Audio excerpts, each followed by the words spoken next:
이 대림절을 기원 6세기경부터 사람들은 지켜왔다고 그럽니다.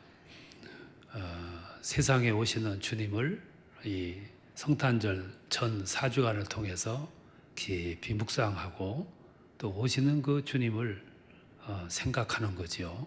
또 사순절을 통해서 40일 동안 고난의 의미를 되새기고 또 희생되심을 회고하고 되돌아보는 그런 시간을 통해서 우리 자신을 한번 새겨보는 거죠. 이사야서 9장에 보면 예수님의 오심에 대한 예고를 하고 있습니다. 이사야는 주전 780년경 그때서부터 680년경까지 약 그 많은 세월 동안을 예언자로 활동을 했어요. 그리고 그의 그 예언의 활동 속에서 오늘 성경을 보면 하나님이 그의 입을 통해서 이 세상에 아들을 보내시겠다 하는 걸 처음으로 공개를 하게 됩니다. 이사야서는 굉장히 중요한 예언을 우리들에게 선포를 해 줬어요.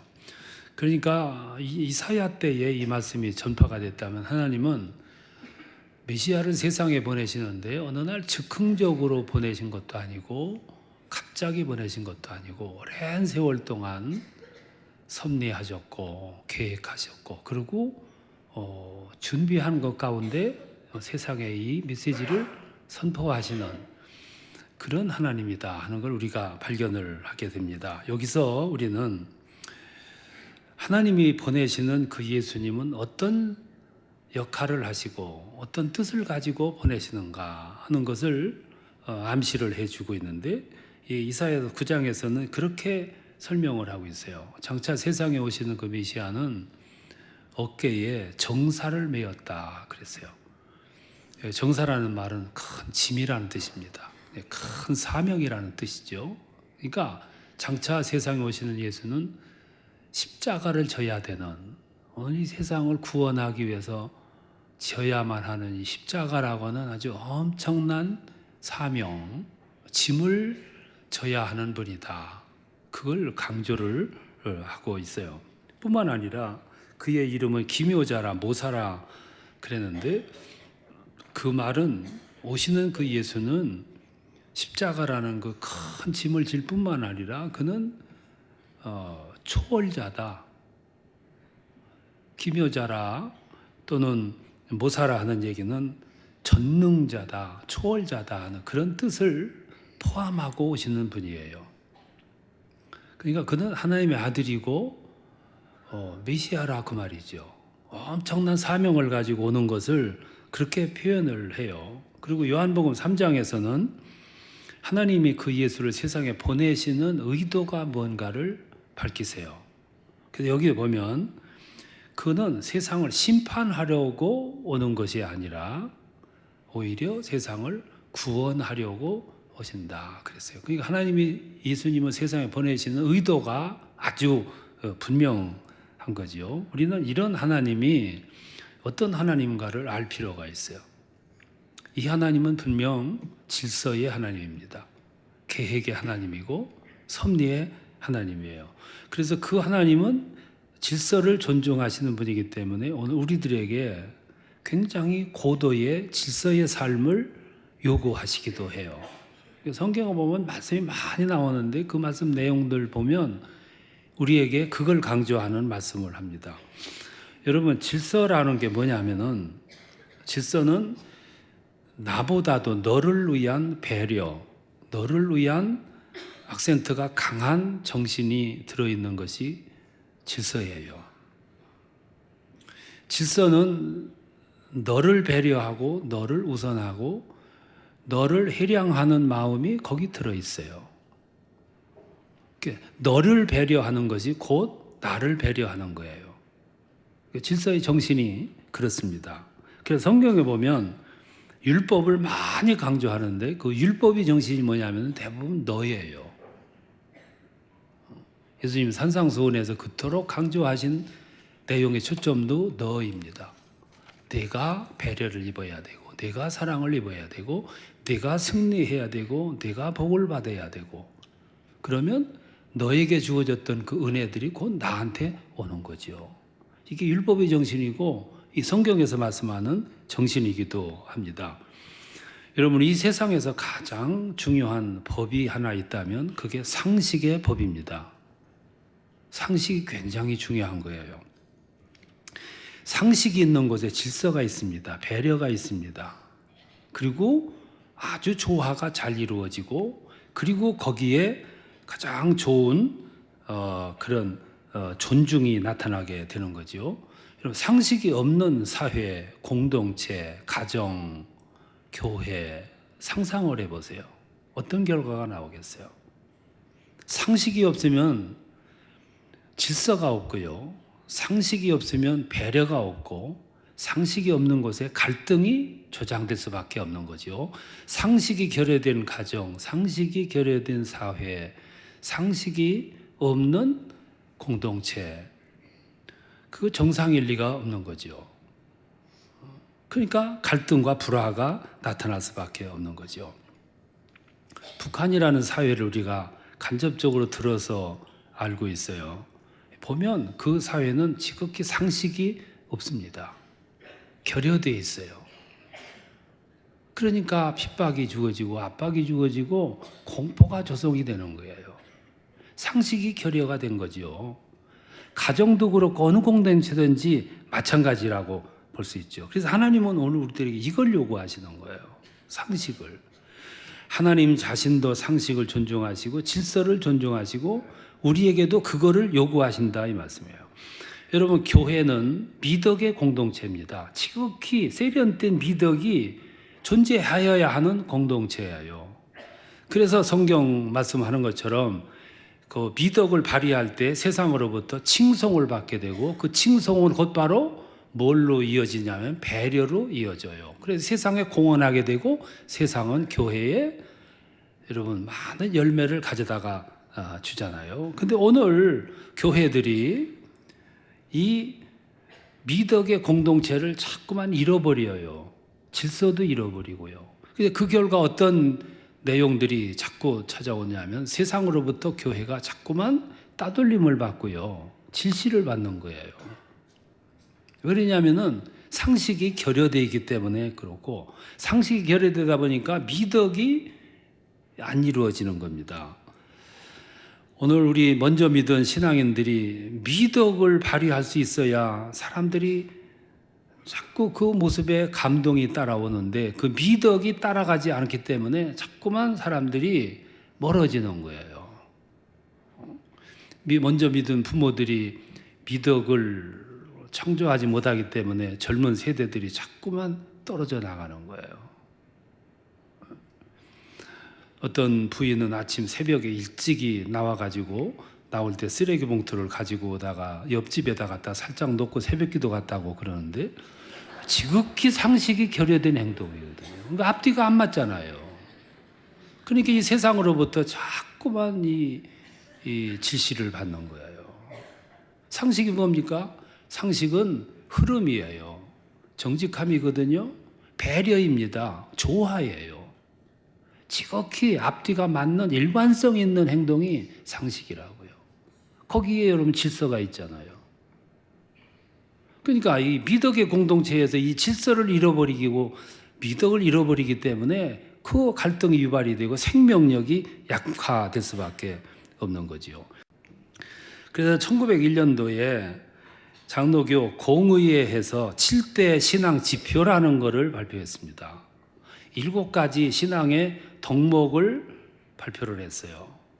그게 예배 생활이고 성수주일이고 효예요.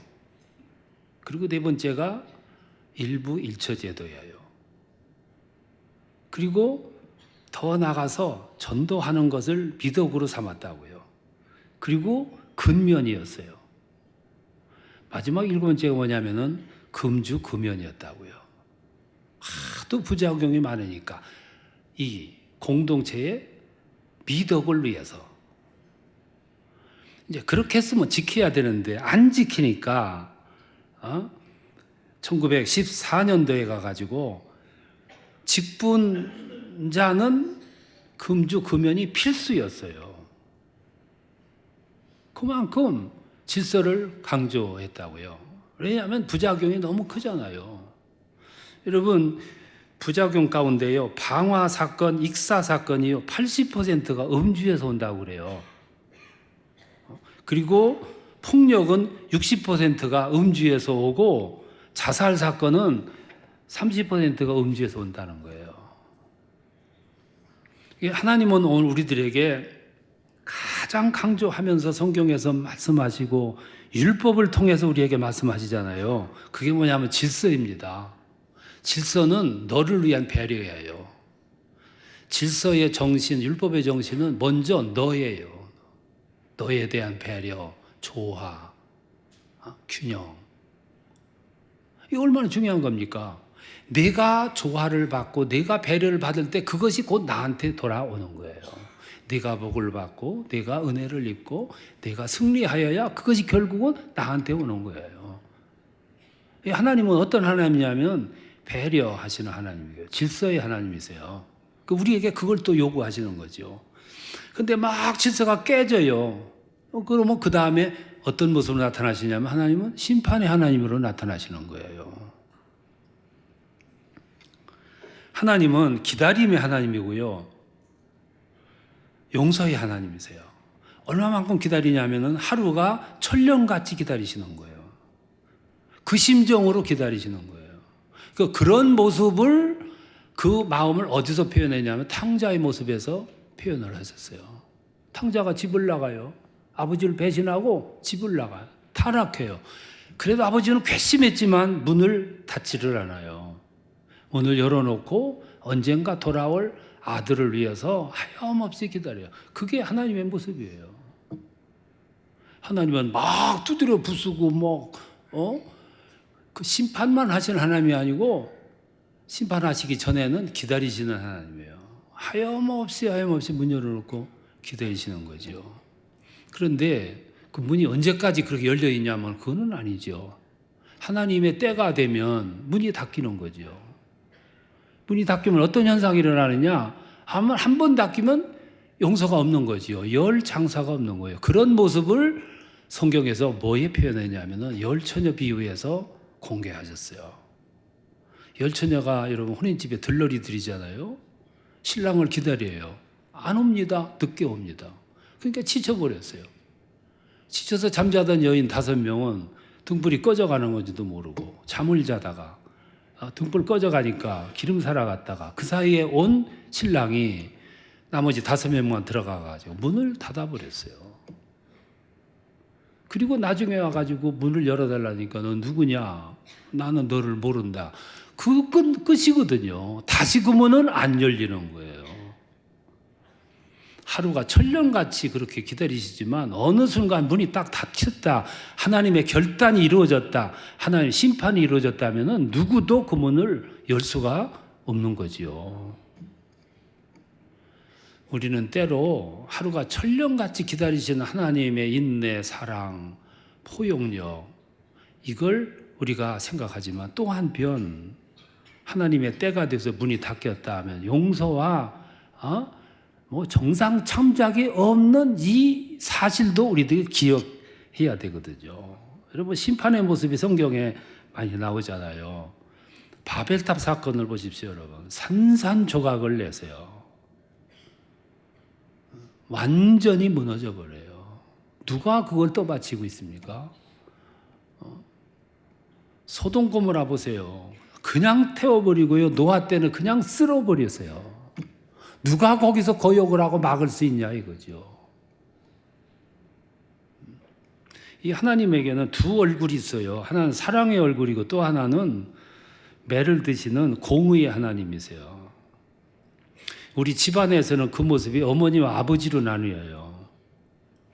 하나님은 남자도 아니고 여자도 아니시니까 하나님 안에는 사랑의 모습과 공의의 모습이 함께 있고 우리 집안에는 사랑의 모습인 어머니가 있고 꼰뜻하면 매를 드시는 아버지 공의가 있어요. 그러니까 아버지는 매를 때릴 때 어머니는 맞고 어머니가 막 막으려고 할 때 아버지는 때리고, 이 두 가지가 적절하게 적용이 돼야 돼요. 하나님은 언제나 어머니 마음만 있는 게 아니에요. 때로는 회초리를 들어요. 들은데 회초리를 들었다 그러면 말릴 장사가 없는 거죠. 쓸어버리는 거죠. 그래서 하나님은 질서의 하나님이고 사랑의 하나님이고 인내의 하나님이지만 때로 하나님은 채찍을 들 수밖에 없는 심판의 하나님이라는 거죠. 그런데 우리가 알아야 될 것은 하나님은 애지간해서는 심판을 하는 하나님은 아니시라는 거예요. 아버지가 껌뜻하면 매를 들면 안 되는 거지요. 매는 1년에 한 번 정도 들고 그것도 안 들면 좋고, 또 일평생 동안 한 번 안 들면 애들이 아버지를 보기를 어머니같이 봐요. 매번 어머니같이 보면 안 되잖아요. 그러니까 때로 매를 들고 때로 목소리가 커지는 거는 심판의 전주거든요. 그러니까 하나님은 매번 심판만 하시는 게 아니라 기다리시고 자유를 주시는 거예요. 선을 행할 자유도 악을 행할 자유도, 순종할 자유도 거역할 자유도, 하나님 앞에 갈 자유도 하나님을 멀리 떠날 자유도 주셨어요. 우리가 하나님을 가까이 하다가 떠났다고 하나님은 그 길로 쫓아와 가지고 회초리 때리는 그런 하나님은 아니잖아요. 하나님은 심판만 일삼는 하나님은 아니에요. 그러니까 기다리시는 거예요. 얼마만큼? 하루가 천년같이. 그런데 그 기다리심이 무섭다는 것을 알아야 되는 거예요. 이게 무서운 거예요. 어떤 면에서 기다림은 심판이에요. 그 기다림이 무서운 거를 알아야 되는 거죠. 폭풍 전야라고 그러잖아요. 폭풍이 몰아치기 전에 고요할 때가 있잖아요. 그때가 무서운 때고요. 아침에 동 틀 때는 동 트기 전에 한농 순간 깜깜해져요. 동 트기 위해서. 카드를 막 긁고 다닐 때 재미가 있죠. 돈 안 내니까. 근데 그 재미를 너무 오래 하고 다니면 큰일 나요. 어느 순간 벼락이 떨어지죠.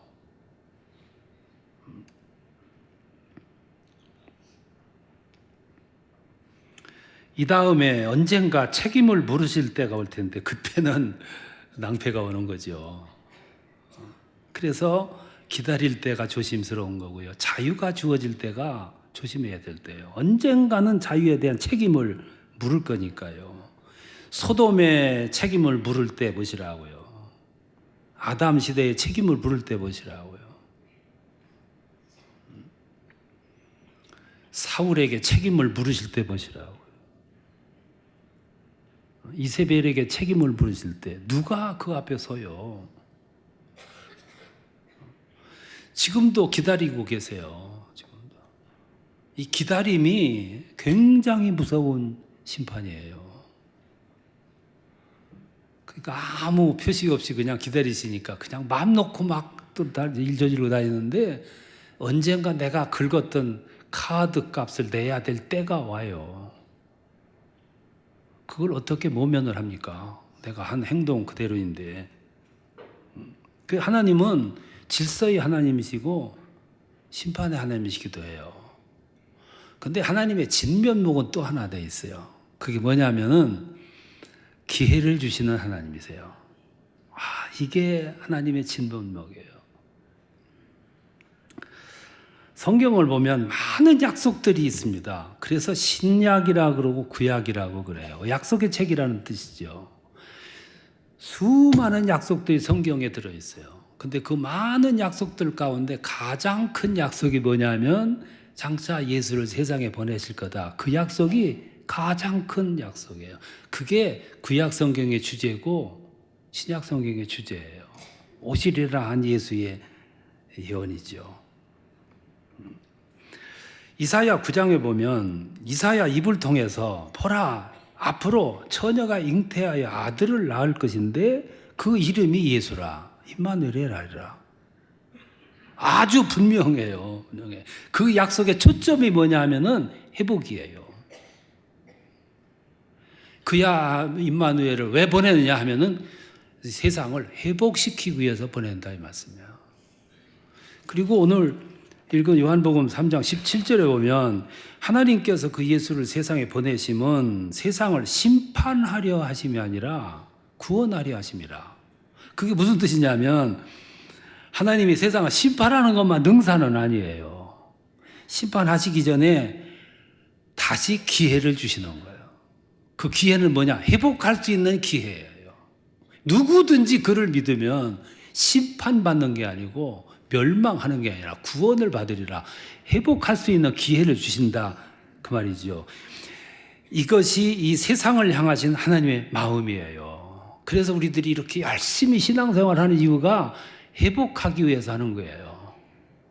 멀어졌던 하나님과 거리를 좁히기 위해서, 하나님에 대한 은혜를 회복하기 위해서, 하나님의 사랑을 다시 불릴듯 회복시키기 위해서 열심히 노력하고 힘쓰고 신앙생활하는 겁니다. 이게 다 회복 때문에 그래요. 하나님은 심판의 하나님만 아니고 기회를 주시는 하나님이에요. 이게 더 큰 하나님의 은혜일 수 있어요.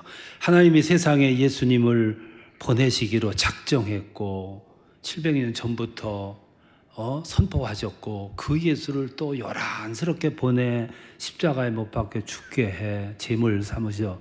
그게 모두 다 우리에게 기회를 주시고 기회 주셔서 회복할 수 있는, 잃어버렸던 하나님의 은혜를 다시 회복할 수 있는 그런 기회를 주시고자 하시는, 하나님께는 이런 열심이 있어요. 누가 이 열심 앞에 감동 안 받을 수 있나요? 그런데 그렇게 하나님이 했으면서도 불구하고 사람들이 그러면 하나님께 나아가냐면 안 나가거든. 고집스럽게 안 나가는 거예요. 그럼 하나님 포기했냐? 안 포기했어요. 또 기회를 주시는 거예요. 언제 주시냐면은 임종하기 직전에. 임종하기 직전에 사람들은 다 천사가 되거든요.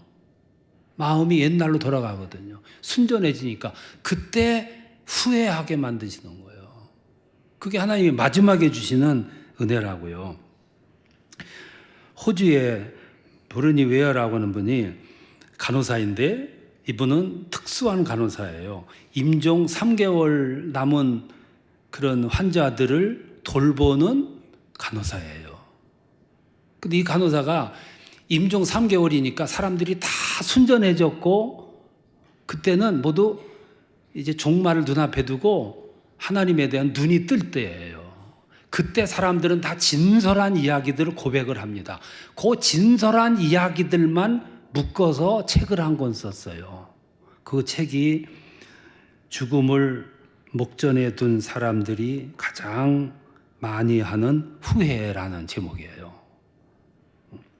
근데 그 임종을 3개월 앞에 놓고 사람들이 막 후회를 하는데 그 후회한 것 중에 가장 많은 후회가 너댓 가지인데 그 중에 하나가 뭐냐면 왜 나는 내 자신에게 솔직하지 못하게 살았는가 하는 후회고, 두 번째는 그렇게 열심히 일을 하지 않고 가족과 함께 더불어 시간을 많이 보내도 되는데 왜 그렇게 일에 미쳐 살다가 가족들을 돌보지 못했는가 하는 아쉬움의 후회고, 세 번째는 왜 더 많은 사람들과 함께 더불어 화평하게 지내지 못했는가에 대한 아쉬움 후회이고, 네 번째는 왜 마지막이 되니까 비로소 눈이 뜨이는가 하는 후회라고 그래요.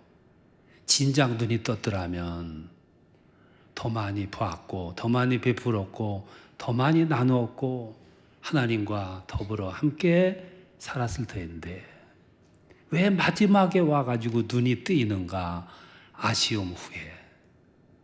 그러다가 사람들은 모두 종말을 맞이한다는 거예요. 사람은 후회하는 존재입니다. 여러분, 하나님이 오늘 우리에게 원하시는 게 한 가지예요. 그게 하루빨리 하나님 앞에 항복하는 거예요. 우리가 하나님 앞에 손을 들고 항복하면 하나님은 흥분해서 다가오시는 하나님이시라고. 하나님은 열심히 너무 특심하세요. 우리들이 항복을 하고 다가가면 흥분해서 다가오세요. 그리고 당신이 예비해 놓았던 그 모든 것들을 다 주시기를 원하시는 것이 하나님이시라 이 말씀이에요. 그래서 오늘 성경에 보면 그 예수를 보내시고 회복하시는데 하나님의 열심이 이를 이루시리라 이렇게 말씀하거든요. 우리 인간은 하나님으로부터 특별한 은혜를 입은 존재들이에요. 그러니까 그렇게 기다리시는 거죠.